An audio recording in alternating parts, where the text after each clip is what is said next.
তীব্র শীতকালীন ঝড়ে বিপর্যস্ত নিউইয়র্ক সহ বিভিন্ন স্টেট। প্রায় এক সপ্তাহ ধরে চলা এই ঝড় ভয়াবহ রূপ ধারণ করেছে। বিদ্যুৎ বিচ্ছিন্ন হয়ে পড়েছেন কয়েক লক্ষ বাসিন্দা। বাতিল হয়েছে হাজার হাজার ফ্লাইট। বন্ধ করা হয়েছে স্কুল। রাস্তাঘাট ঢেকে গেছে বরফের পুরু আস্তরণে। কলোরাডো, ইলিনয় থেকে টেক্সাস পর্যন্ত 2 ডজন স্টেটে ব্যাপক ঠান্ডার সতর্কতা জারি করা হয়েছে। নিউইয়র্কের গভর্নর ক্যাথি হকুল ভারী তুষারপাতের কারণে ভ্রমণ নিষেধাজ্ঞা জারি করেছেন। বাফেলো, ওয়াটারটাউন ও নিউইয়র্কে সপ্তাহের শুরুতে ঝড় কমার আগ পর্যন্ত 1 থেকে 3 ফুট তুষারপাত হবে বলে জানিয়েছে ন্যাশনাল ওয়েদার সার্ভিস। এদিকে শীতকালীন ঝড়ের তাণ্ডবে শুধু নিউইয়র্কের বাফেলো বিমানবন্দরে 1,500 ফ্লাইট বাতিল করা হয়েছে। বিলম্বে ছেড়েছে 7,500 ফ্লাইট। মন্টানায় সবচেয়ে বেশি ঠান্ডা অনুভূত হয়েছে।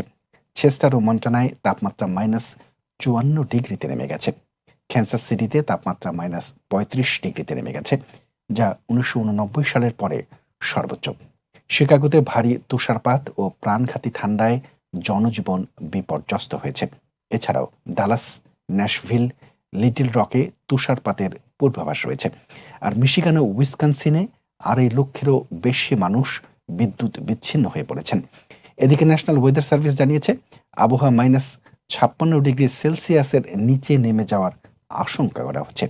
এছাড়াও মিনেসোটা ও এর আশেপাশের স্টেটে এরই মধ্যে আঘাত এনেছে এই তুষার ঝড়। বৈরী আবহাওয়ার কারণে 1 সপ্তাহের জন্য বন্ধ ঘোষণা করা হয়েছে নর্থ ও সাউথ ডাকোটা ও কলোরাডোতে শতাধিক স্কুল। 30,000-এর বেশি শিক্ষার্থীর অনলাইনে ক্লাস নেওয়া হবে বলে জানিয়েছে কর্তৃপক্ষ।